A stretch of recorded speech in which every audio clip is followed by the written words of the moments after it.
नमस्कार, मैं श्यामगिरी। आप देख रहे हैं टीएफडी इंडिया न्यूज 24। टीएफडी इंडिया न्यूज 24 में आप सभी दर्शकों का स्वागत है। मोदी सरकार बुरी तरह से फंस गई लोकसभा के अंदर और देश के अंदर भी, क्योंकि कहते हैं कि अगर इंसान की नीयत बदनीयत हो तो भंडाफोड़ हो ही जाता है। कितना भी उसे छिपाने का किस्सा, कितना भी उसे बहकाने का प्रयास कर ले, लेकिन उसका भंडाफोड़ जरूर होता है एक दिन। कब तक? कहते हैं कि बकरी की मां कब तक खैर मनाएगी।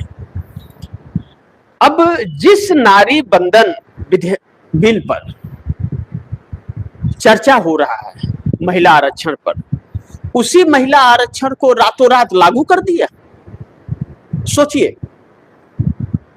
जिस महिला आरक्षण के लिए विशेष सत्र बुलाया 3 दिन का, विपक्ष ने कहा कि सर्वदलीय बैठक बुला लीजिए, तो सर्वदलीय बैठक नहीं बुलाया। और 2023 में संशोधन करना चाहती थी, और जब देखी कि उन्हीं के लोग, एनडीए के ही लोग साथ नहीं हैं, तो रातों रात 2023 वाला कानून लागू कर दिया। इसे डर कहती है और खौफ। लेकिन इसमें टेक्निकल इशू बहुत हैं। क्या यह सरकार जब उस बिल पर चर्चा करा रही है पार्लियामेंट के अंदर, तो उस बिल को लागू कर सकती है? यह एक बहुत बड़ा सवाल है। और लागू क्यों कर दिया? क्योंकि बड़ी महत्वपूर्ण है कि नरेंद्र मोदी के पास इस बिल को पास कराने के लिए बहुमत का सिंपल मेजॉरिटी जो है 272, वह भी नहीं है। अब जैसे यह लग रहा है कि मोदी संसद में बहुमत खो दिए हैं। अब इसमें यह देखा जाए कि 293 में 42 लोगों ने वोट नहीं दिया और 291 वोट इस सरकार को मिले, तो यह बड़ी महत्वपूर्ण है कि इसे जानना भी कि बिलों को पुनः स्थापित करने के लिए वोटिंग की गई। पक्ष में 251 सांसदों ने वोट किया मोदी को, और सिंपल मेजॉरिटी कितनी है? 272। बिलों को पुनः स्थापित करने के लिए ध्वनि मत से पास कराने की कोशिश की गई। इसके बाद विपक्ष ने मत विभाजन मांगा कि आप वोटिंग कराइए, कौन पक्ष में है कौन पक्ष में नहीं। इसके बाद विपक्ष ने मत विभाजन मांगा। इसके बाद स्पीकर ने इसके लिए वोटिंग की अनुमति दी। सरकार के पक्ष में 251, विपक्ष में 185 वोट पड़े, यानी कि 251, यानी कि बहुमत के आंकड़े से भी 21 कम। और 293 एनडीए गठबंधन में 42 सांसदों ने वोट नहीं दिया। अब 240 तो भारतीय जनता पार्टी का है। तो क्या हम इसमें यह माने कि 18 चंद्रबाबू नायडू के, 12 नीतीश कुमार के और 7 एकनाथ शिंदे के, 2 जयंत चौधरी, 1 अनुप्रिया पटेल के, यह जो हैं 40, यह नहीं मिले? और एक प्रधानमंत्री थे ही नहीं, तो उनका वोट ही नहीं पड़ सकता था उस वक्त। कोई और एक नहीं होगा भाजपा का, या भाजपा का ही आदमी और नहीं दिया होगा, ऐसा भी तो हो सकता है। आखिर 42 वोट कम पड़े। तो अब इसका मतलब यह है कि नरेंद्र मोदी संसद के अंदर अपना बहुमत खो चुके हैं। ऐसे में इंसानियत तो यह कहती है कि इस्तीफा दे दें, कि एक बिल नहीं पास करा पा रहे। लेकिन कारण क्या रहा? जिस तरह इस बिल के पीछे का षड्यंत्र था और विपक्ष ने पकड़ लिया और सरकार बैकफुट पर आ गई, और खुद एनडीए के अंदर एक भ्रम फैल गया। जिस तरह से चंद्रबाबू नायडू ने एक दिन पहले यह कहा कि मैं इस बिल का समर्थन करूंगा, लेकिन चंद्रबाबू नायडू टोल होने लगे साउथ में, और साउथ में एक बड़े आंदोलन का प्रारूप तैयार होने लगा। काले कपड़े, काले झंडे हर घरों पर, तेलंगाना हो, कर्नाटक हो, आंध्रा हो, चाहे वह तमिलनाडु हो, केरल हो, पांडिचेरी हो, हर जगह पर, यानी कि आंध्रा के अंदर भी बगावत।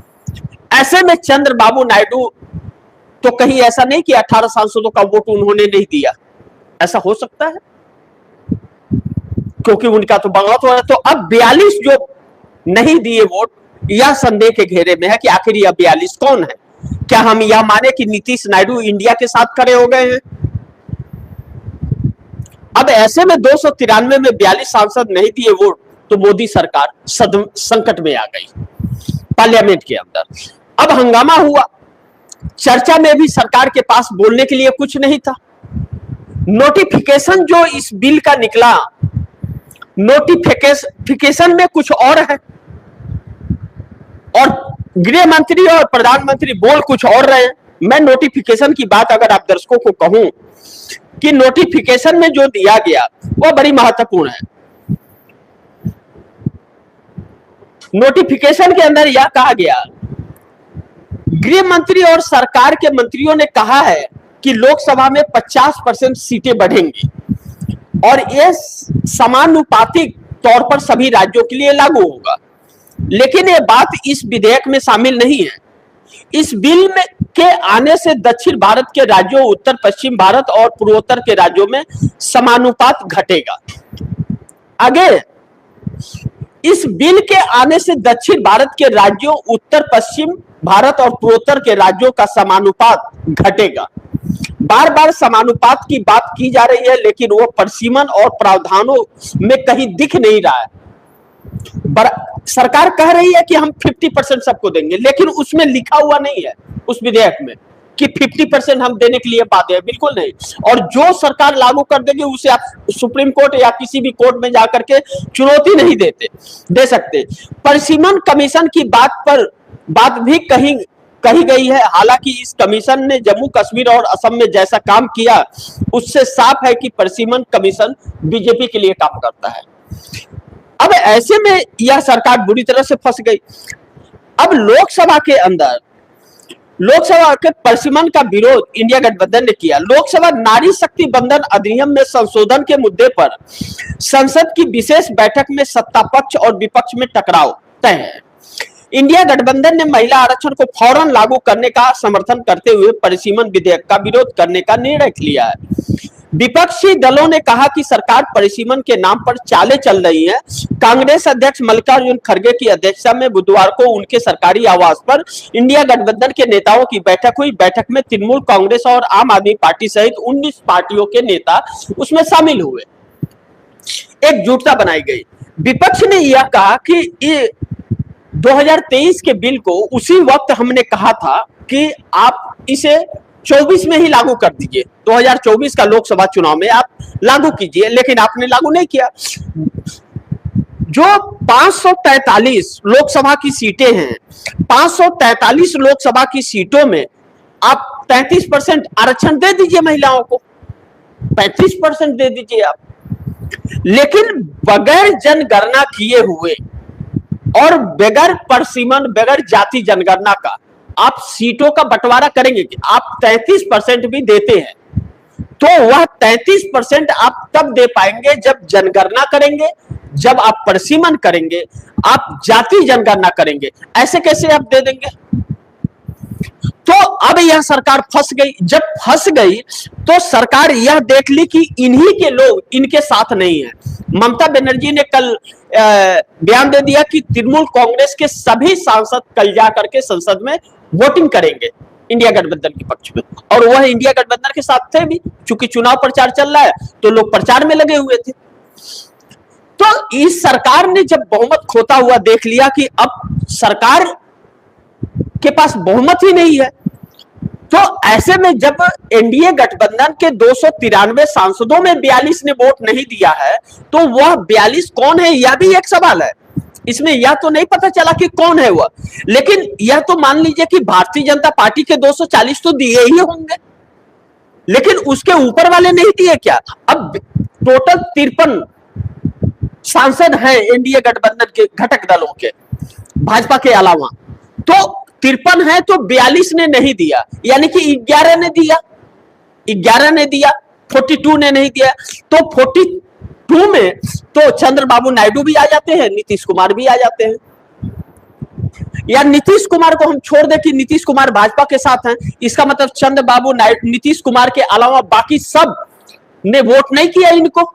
सीधी सी बात है। अब सोचिए, फिर एक बार आप दर्शकों को बता दो, एनडीए गठबंधन के पास 293 सांसद हैं, 240 भारतीय जनता पार्टी के हैं, तो 53 एनडीए गठबंधन के हुए। तो 53 एनडीए गठबंधन के हुए, तो 53 में 42 लोगों ने नहीं दिया, 42 लोगों ने नहीं दिया, 11 लोगों ने दिया। हम यह मान ले कि नीतीश कुमार के 12 मोदी के साथ खड़े हो गए, ठीक है। तो नीतीश कुमार के अलावा किसी ने, अनुप्रिया पटेल, जयंत चौधरी, चंद्रबाबू नायडू, देवी गौड़ा, एकनाथ शिंदे, किसी ने नहीं दिया वोट। कुछ तो बात है। अब यह सरकार जब फंस गई तो इस सरकार ने देखा कि अब तो जो 2023 में महिला आरक्षण बिल हमने पास किया था विपक्ष के सपोर्ट से, वह बिल रद्द हो जाएगा, निष्क्रिय हो जाएगा वह।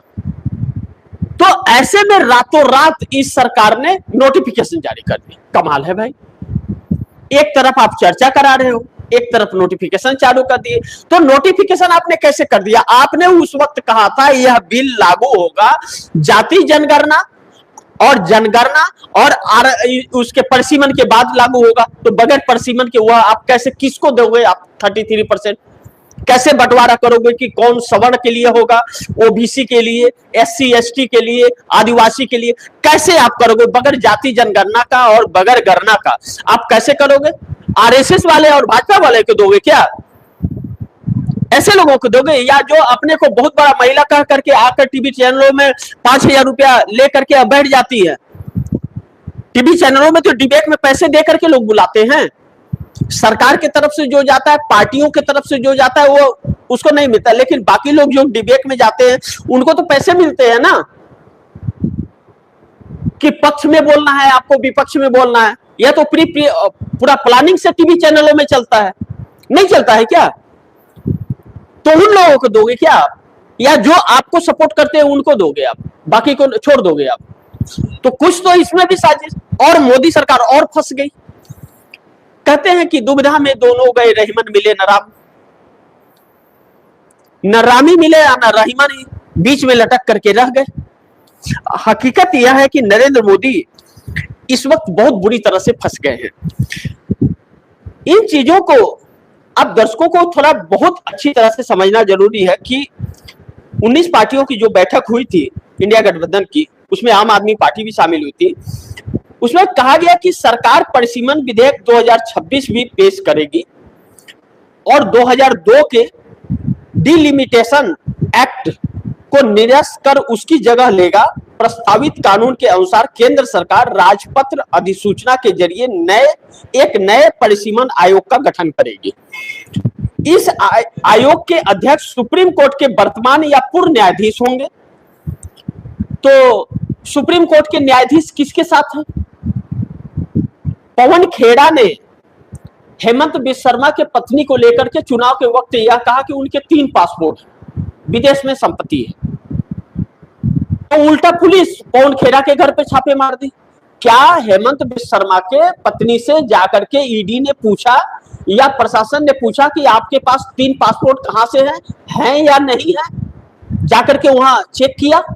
या पवन खेड़ा ने जो स्क्रीन पर जारी किया पासपोर्ट और नंबर, उसको चेक किया कि यह गलत है या सही है? तो गिरफ्तार करने कैसे पहुंच गई? और यही न्यायपालिका तेलंगाना हाई कोर्ट से वहां जमानत मिल जाती है अंतरिम, और सुप्रीम कोर्ट उसे रद्द कर देता है कि नहीं नहीं गिरफ्तार करो, जेल में डालो। क्यों डालो जी, जेल में क्यों डालो? बपोती बन गया है क्या यह पूरा कानून और संविधान सब किसी एक व्यक्ति का?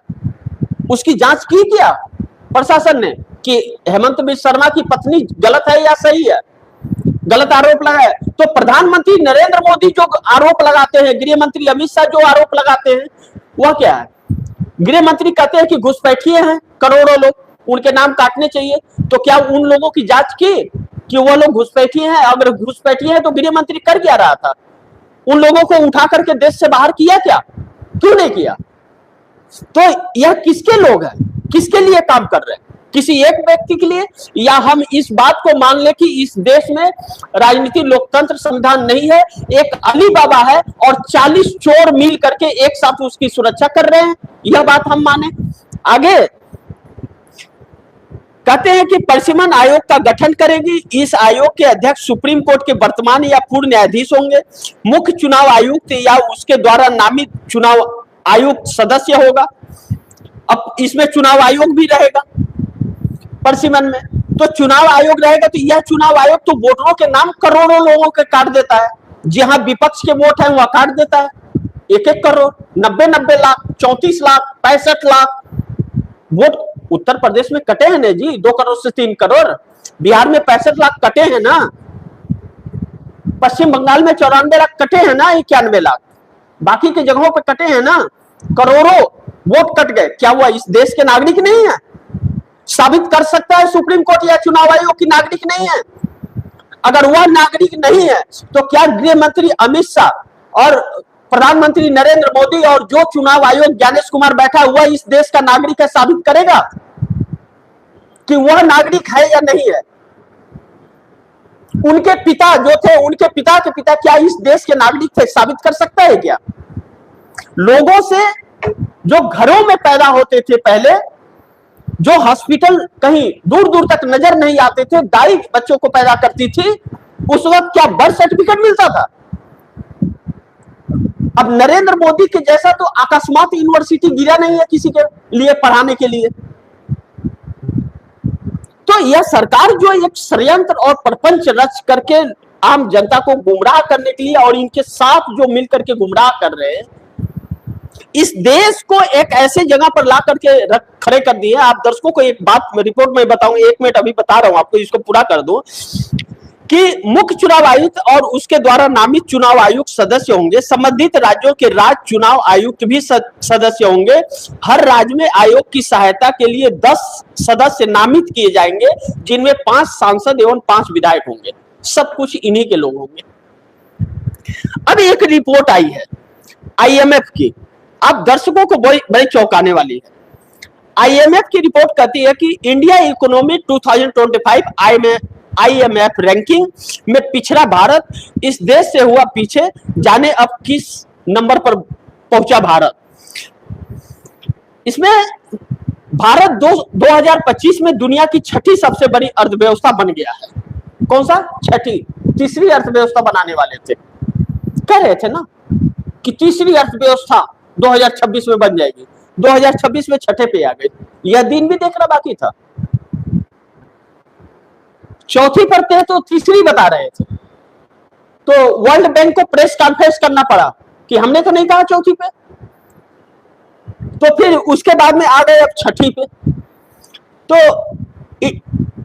भारत 2025 के दुनिया की 6ठी सबसे बड़ी अर्थव्यवस्था बन गया है। इंटरनेशनल मॉनेटरी फंड IMF के ताजा आंकड़ों के मुताबिक भारत एक स्थान नीचे खिसक गया है, जबकि इससे पहले 2024 में भारत 5वें स्थान पर था। उस समय भारत की अर्थव्यवस्था करीब $3.76 ट्रिलियन की थी। इस लिस्ट में भारत के आगे जापान, जर्मनी, चीन और सबसे ऊपर अमेरिका है। ऐसे में जो रिपोर्ट आई है, यूनाइटेड स्टेट $32.38 ट्रिलियन की इकोनॉमी है यूनाइटेड स्टेट की। चाइना की $20.85 ट्रिलियन, जर्मनी की $5.25 ट्रिलियन, जापान का $4.38 ट्रिलियन, यूनाइटेड किंगडम का $4.26 ट्रिलियन, 6ठे नंबर पर भारत 4.15 ट्रिलियन। अब बताइए, 6ठे नंबर पे आ गए। भारत विकास की राह पर दौड़ रहा है। चौथे नंबर से आप 6ठे नंबर पर आ गए और भारत विकास की राह पर दौड़ रहा है। आप बहुत बड़े तीर मार रहे हो। अब ऐसे में सरकार फंस गई है और कहा यह जा रहा है, यह तो अनुमान लगाना बहुत मुश्किल है, क्योंकि वोटिंग होते हैं तो नाम नहीं आता है कि किसने वोट दिया और किसने नहीं दिया। उस पार्टी का, उस सांसद का नाम नहीं आता। लेकिन अनुमान लगाया जा रहा है कि नीतीश नायडू ने वोट नहीं दिया और भी कुछ लोगों ने नहीं दिया। नीतीश नायडू इस बिल पर इंडिया गठबंधन का समर्थन करते हुए नजर आए हैं। अब सच्चाई क्या है यह वक्त बताएगा, यह भी बातें खुल करके आ जाएगी। लेकिन नरेंद्र मोदी ने संसद में बहुमत खो दिया है, इस बात से इनकार नहीं कर सकते। इंडिया को समर्थन अगर नीतीश नायडू के 30 सांसदों ने संसद में किया है तो फिर नरेंद्र मोदी सरकार के लिए शुभ संकेत नहीं है। और यह अब पुराने बिल को लागू करके भी यह सरकार फंस गई है, जबकि उस बिल को लेकर के भी इस सरकार ने पार्लियामेंट में कहा था कि जाति जनगणना होगी, गणना होगा, परिसीमन होगा, तब वह बिल लागू होगा। लेकिन इसने न तो गणना किया है, न जाति जनगणना किया है, न परिसीमन किया है और बिल लागू किया है। तो इसका मतलब यह है कि यह सरकार कहीं ना कहीं इस देश को धोखा दे रही है और यह धोखा इस सरकार को आने वाले वक्त में बहुत भारी पड़ने वाला है। तो इंतजार करते हैं क्या होता है, जो भी होगा खबरें आप दर्शकों तक लाते रहूंगा। लेकिन इसीलिए मैंने आप दर्शकों को कहा था कुछ दिन पहले कि आप लोग खबरों पर नजर बनाए रखिए, बहुत कुछ चल रहा है इस देश के अंदर और यह सरकार चारों तरफ से फंसी हुई है, सरकार बचना मुश्किल है। अब ऐसे में जब इस सरकार के पास 272 के आंकड़े भी नहीं है तो इस सरकार के खिलाफ अविश्वास प्रस्ताव कभी भी इंडिया गठबंधन लाने की तैयारी कर सकता है। पश्चिम बंगाल चुनाव 4 मई को परिणाम आने के बाद यह भी तैयारियां आने वाले लोकसभा सत्र के अंदर अविश्वास प्रस्ताव का भी सामना नरेंद्र मोदी सरकार को करना पड़ सकता है। बाकी आप दर्शक क्या सोचते हैं, आप दर्शकों की क्या राय है, कमेंट बॉक्स में जरूर लिखिएगा। इस खबर को ज्यादा से ज्यादा शेयर कीजिएगा, अपने दोस्तों को भी कहिएगा आगे शेयर करें। और आपने अगर टीएफडी इंडिया न्यूज़ 24 को सब्सक्राइब नहीं किया, सब्सक्राइब कर लीजिए, अपने दोस्तों को भी कहिएगा सब्सक्राइब करें। मिलते हैं अगली खबर के साथ, तब तक के लिए नमस्कार।